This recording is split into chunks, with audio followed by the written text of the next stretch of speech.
This is a Rutke Mods video.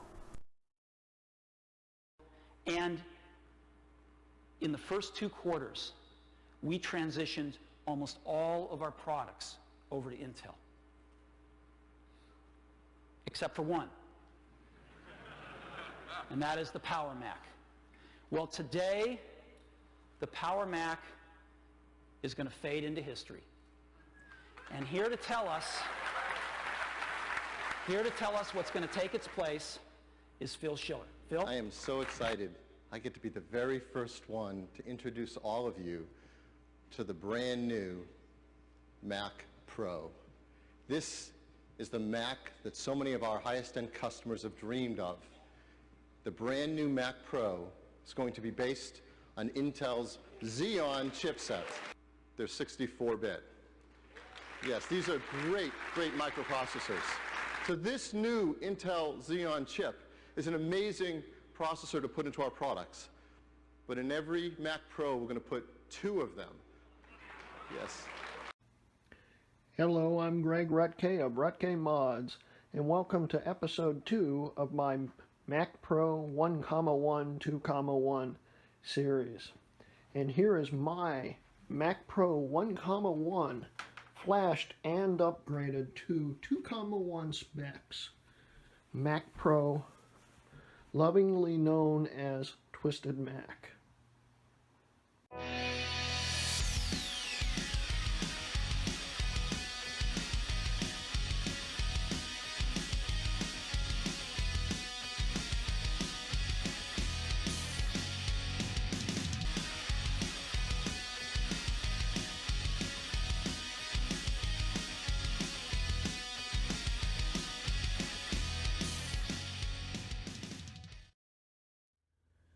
TwistedMac got its name from the state of how I received it in the mail from the seller I bought it from on eBay, as seen in these pictures.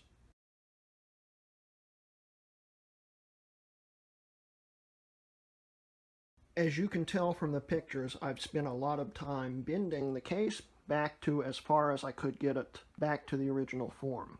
The Mac Pro itself was beautiful on the listings in eBay and was in great shape, but the seller didn't pack it correctly, and UPS apparently played basketball with it, and as you saw in the pictures, it got mangled.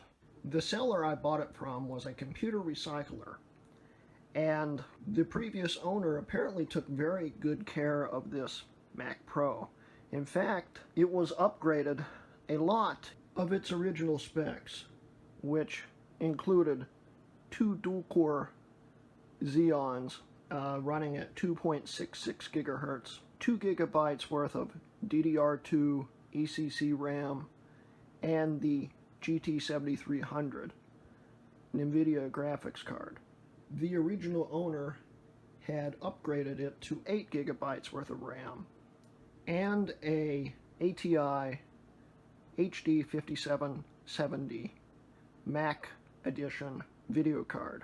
I was able to find that the original owner was a communications company in Kansas, and this computer had either been a server or some kind of editing machine. The seller had stated that it was tested to boot up perfectly, but it wasn't tested any further past that.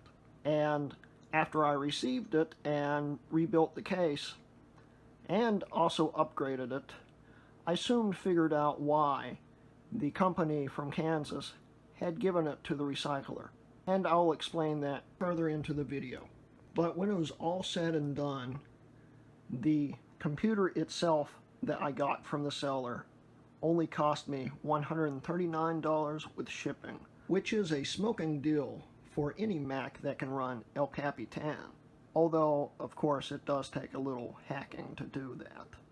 In this series, my purpose is to show you how to take one of these Mac Pro 1,1s or 2,1s and make it into a very capable Mac for a very low budget price. Everything I have done to this has been budget oriented, and I can show you how to save a lot of money. Let's begin show you what I have actually done to this so far. Now, since the case has been bent, it is a lot more challenging to open it. You first have to push this piece up, and then it's the regular Mac Pro locking lever. Pull that up, and then tilt this down. From how I received it originally, I have upgraded this Mac Pro to two X5365 Xeon processors, just like in the Mac Pro 2,1. And I also flashed it to 2,1 board EFI. The X5365s run at 3 gigahertz. I also upgraded it originally to 32 gigabytes worth of RAM. But as you can see, the original card riser for slot A isn't in the computer. And the reason why the original owner had finally sent it to the recycler was because it apparently had a memory controller problem, and they did not know how to fix it.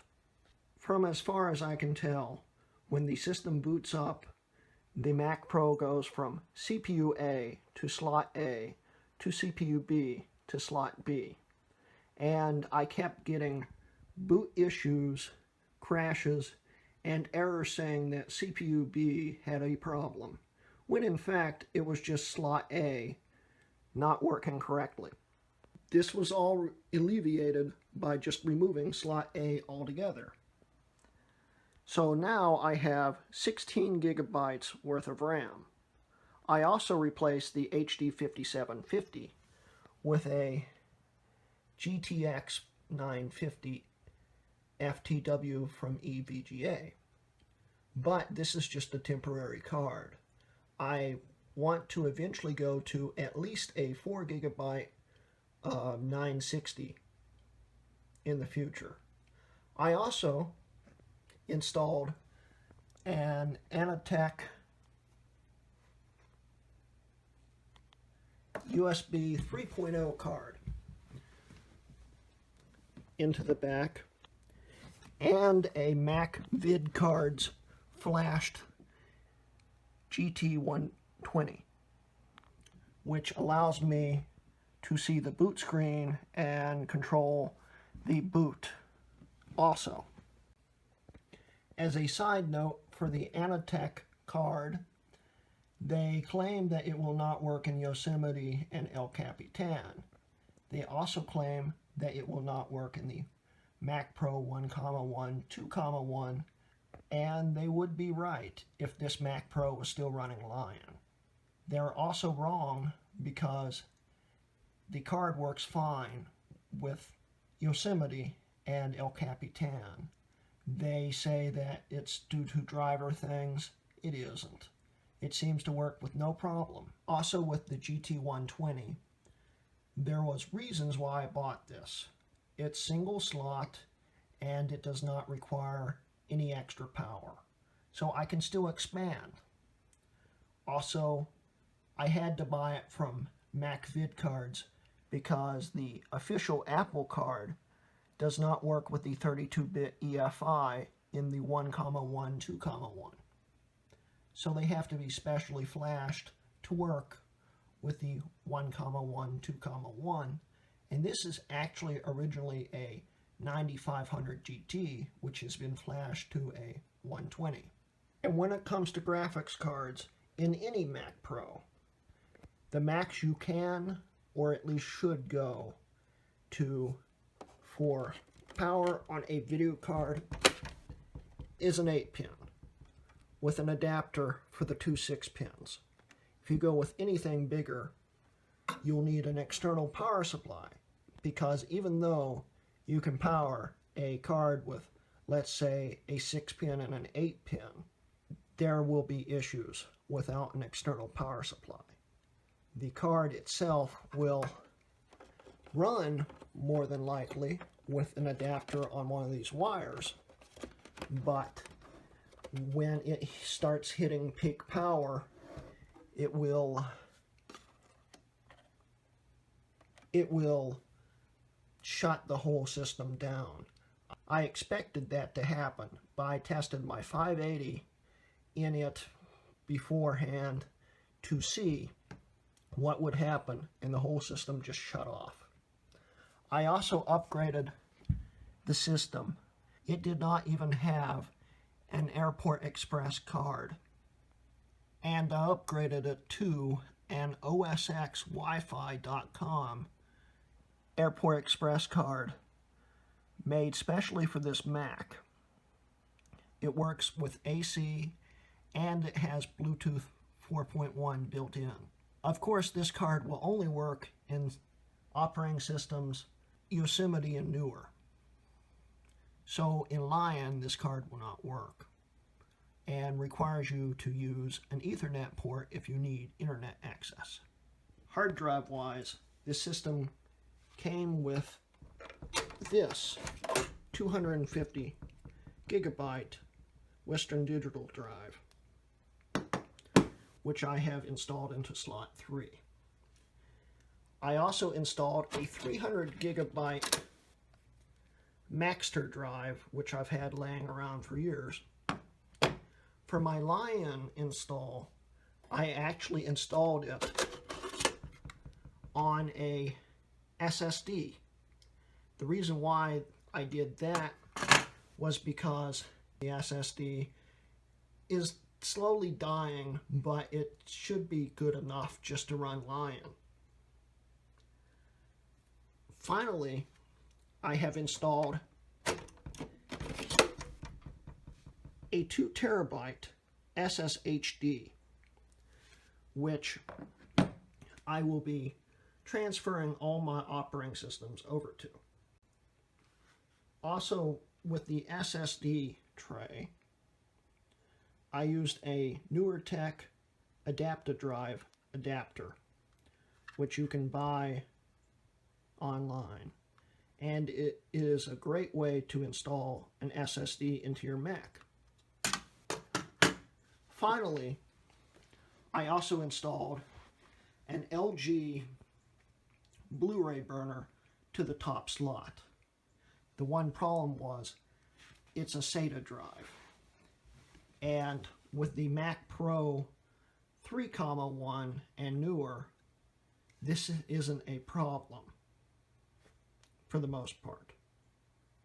The 1,1, 2,1, and 3,1 all use IDE for drive communication. And even though this Mac will work with the ODD ports that are behind this fan shroud, you can see the SATA cable I never removed. It will not work in Windows. It will not show up. But on the 3,1, you can get it to work with Windows by enabling AHCI, which in a future video I will show you how to do. But on this system, enabling AHCI still won't make a difference. And on Mac Pros that are 4,1 and 5,1, the optical drives were actually SATA to begin with. With all this being said, it is still beneficial to be able to enable AHCI for better hard drive support and to enable trim on SSDs.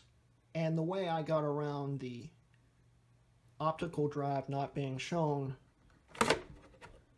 in Windows was by installing a IDE to SATA adapter. And you can still see the old SATA cable I never removed. But anyway, you can find these on Amazon. You can search for specifically made ones for DVD drives. And the drive works incredibly well. Even on IDE, I have not experienced any issues with it. And it works great. And will allow you to burn any disc and watch any Blu-ray you want. So that is the wrap-up for my Mac Pro, lovingly called TwistedMac.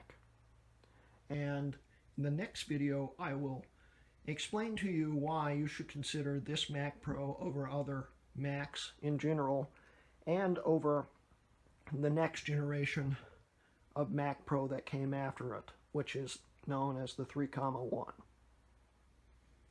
This has been a Rutke Mods video.